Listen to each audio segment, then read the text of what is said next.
Yo guys, how's it going? And welcome back to another video for F1 22. Today we're going to be doing a last question mark challenge around Silverstone in Lewis Hamilton's Mercedes, the 7-time world champion obviously, and we're going to see how far we can get up the grid at the British Grand Prix. Obviously the weekend is upon us, and it is the Friday as I'm recording this, so the day of the official launch of the game, and I thought we'd do our first challenge for a first challenge on the new game. So I'm probably going to be doing this for every single real life weekend, so I hope you're excited. Please do give the video a thumbs up if you are, and let's get into it.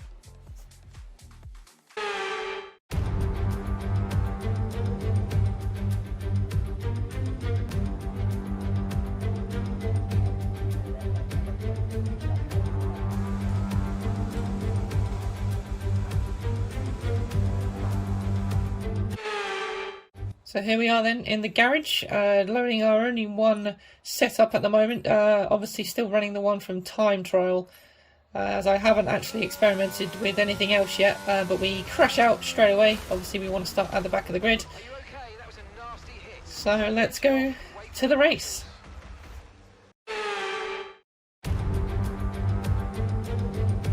A warm welcome to all of you joining us at Silverstone today as the grid begins to form up for what we hope will be another phenomenal race. It's time for the British Grand Prix. Straddling the border of Northamptonshire and Buckinghamshire, the 18 corners of Silverstone Circuit form the 3.6-mile beating heart of Formula One.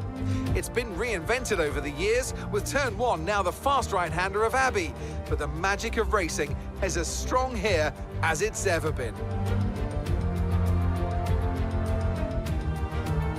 Let's run you through the driver grid order for today's exciting race. Max Verstappen put in a fantastic lap yesterday, and he'll start from pole position.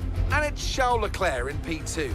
Considering the rest of the grid, we have Sainz, Perez, Fernando Alonso, and Russell, Ocon, Bottas, Magnussen, and Pierre Gasly, Tsunoda, Norris, Daniel Ricciardo, and Mick Schumacher, Vettel, Joe, Lance Stroll, and Alex Albon, Latifi, and Lewis Hamilton rounds off the grid. Now it's almost time for lights out, so let's go down to the track. Anthony Davidson joins me once again in the commentary box, and it's fantastic to have you with us here, but I'm curious, as a man with experience out on the track, how do you stop those pre-race nerves from becoming overwhelming when you're lining up on the grid? Well, I imagine they'll be starting to feel the adrenaline as they anticipate the run down into Turn 1, a bit like preparing to go into battle. The unknown situation will bring nerves, but that's a good thing. It will keep them focused on the moment and on their surroundings as we build towards the start of the Grand Prix. Here we go then, and we are getting ready for the start of the race, just playing around with the strategy. Obviously it's going to be a one stop in a 25% race, so we're going to go from mediums to the softs, and we'll be hopefully faster at the end of the Grand Prix. Now onto the formation lap then, and new for this game, you'll actually be able to park your car in the grid slot yourself. So there's a little navigation thing that comes up and it tells you when to brake. So we pull away for the formation lap here, and because now the game doesn't do a cutscene and take over, the formation lap is very important. So as you can see here, the little indicator tells you how far away you are from your grid slot, and actually tells you sort of where to sort of go. So you can see the gate ahead of me there. So this is actually the first time I'm doing it, and as you can see, I completely messed it up. So it still puts you in your grid slot, but nevertheless, here we go. We're getting ready for the start of the race. It's 5 lights, and away we go. A very long pause there as we get another really bad start. I've got to focus my start a lot better, but I have changed the clutch to the shifters. And as we go through turn 1 here, I think there was a Williams and an Aston Martin getting caught up there.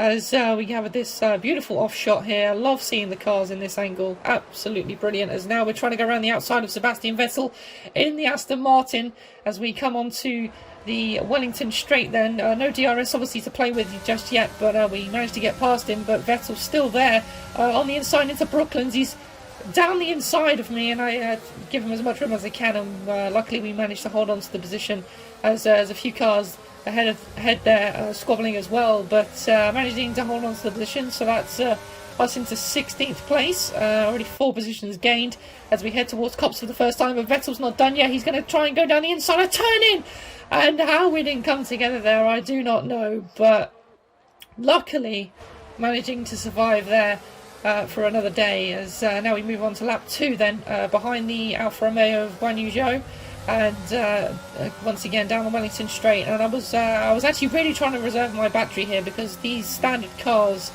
well, in any F1 game, especially over the last few where we've had this system, it's very hard to recover any sort of energy recovery system. So it was very hard to manage throughout the race, as you'll see later on. But here, we've got to run on Guan Yu Zhou at the end of lap 2 here, but not quite close enough to make the move just yet, as we get a little bit out of shape coming out of Stowe there. But no, what I said earlier in the first video that I made, the cars are definitely more stable, that's for definite. And now lap 3 here, DRS is enabled. We're in the slipstream of Guan Yu Zhou down towards Stowe, sorry, I don't know if I forgot the corner names. We throw up the inside, and that's us up into P14 then. So a fairly good start, 3 laps in. Probably wanted to make a little bit more progress at this early stage, but nevertheless we're still fairly new to the game. As now we're on the back of Mick Schumacher here. Thought about a move, but slightly hesitated, didn't go for the move in the end. And here we are to the end of lap 4, down towards Club. We throw it down the inside again, and a nice clean move there, up another position, now behind the McLaren of Daniel Ricciardo and Lando Norris. So the 2 McLarens up next. Here we go on to lap 5 then, into Brooklands, and once again down the inside, but Ricciardo actually turns in on me and hits me, and I've now got damage to the underbody, which is not great. As now we see on lap 6 here, at the end of lap 6, some guys pitting. I lock up into the club section there, which is not good. The tyre wear wasn't really an issue throughout the whole entire race, and as you can see here onto lap 8, our pit window is now open for the soft tyres, and here we come into the pit lane then, just about getting it slowed down in time into the pits. And another new feature for this game is you'll be able to press a button to turn in time into the grid stop. So depending on how well you do is depending on how fast you do it, and unfortunately I missed it, but I think I actually pressed the wrong button. I didn't actually get the timing wrong, I don't think. Well, at least I don't think I did anyway, but nevertheless, pit stop was okay, 3.2 I think it said. I'm looking at it on my little preview window, so it's very hard to see sometimes, but nevertheless we come out of the pits right behind beside Norris here, as we accidentally lock up, hit him on the right rear ever so slightly, got away with it. And obviously the end plates on this game are a lot bigger on these cars, so you have to watch out for that. It's something that we've got to watch out for. Definitely don't want any more damage.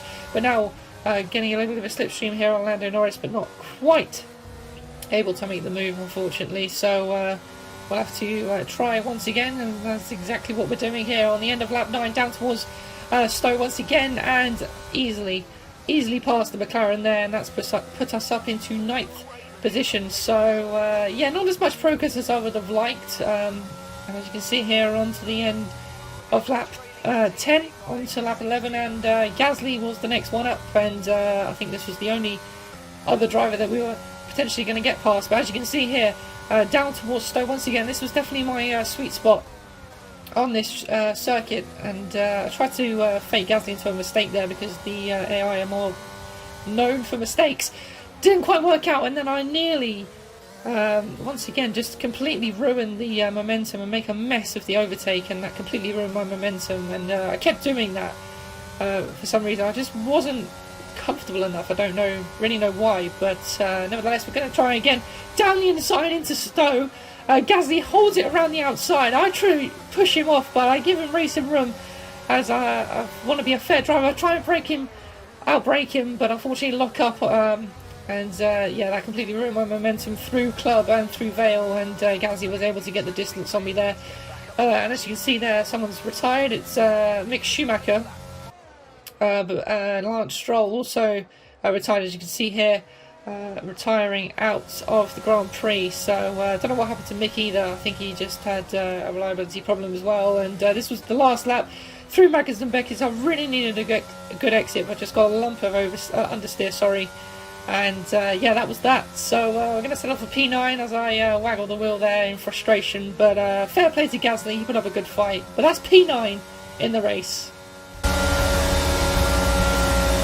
Alright, race over. Take care of the car on the way in.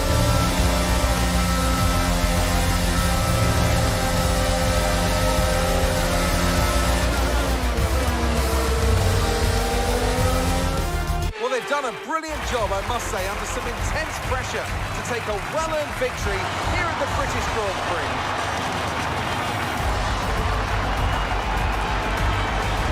Anthony Davidson, how do you think they were able to set themselves apart today? I think a large part of the result comes down to temperament.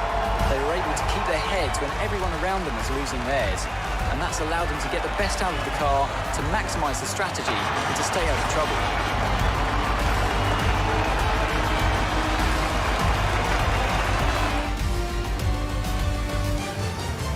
Red Bull are our winners today after showcasing some incredible driving. There's been a huge push from them lately to stay competitive with the other teams, and they're certainly proving themselves.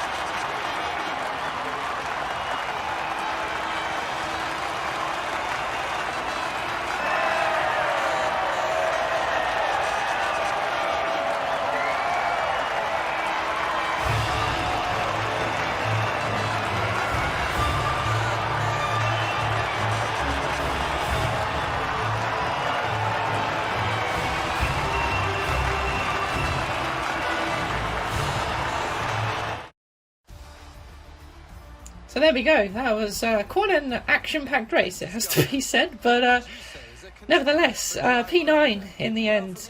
Not terrible, not great, but you know, I'm still learning the game. This is literally my third day of playing it, and yeah, having a lot of fun with it as well. So I hope you guys enjoyed that race just as much as me. But yeah. Definitely something to learn. Like I said in the first first video I made on this game, it's going to take a long time to get used to these cars. They do feel a lot different, and I know that they have, you know, adapted the handling model for every game over the last few years. But this is the first time I've properly noticed it for quite a while. So it's nice to have a change, nice to have a challenge and adapt. And all that good stuff. But guys, if you have enjoyed this video, please do give it a thumbs up. Like I said, I'm probably going to be doing these challenges for every single real life Grand Prix weekend. So anytime we have a real life Grand Prix, so next weekend I think is Austria, we'll probably do a last first challenge for Austria before the race. I'm trying to upload them on Sunday, hopefully, before the race gets underway. So if you have enjoyed, guys, please do give it a thumbs up. Subscribe to the channel if you are new as well, and I will see you all again in the next one, guys. Take care.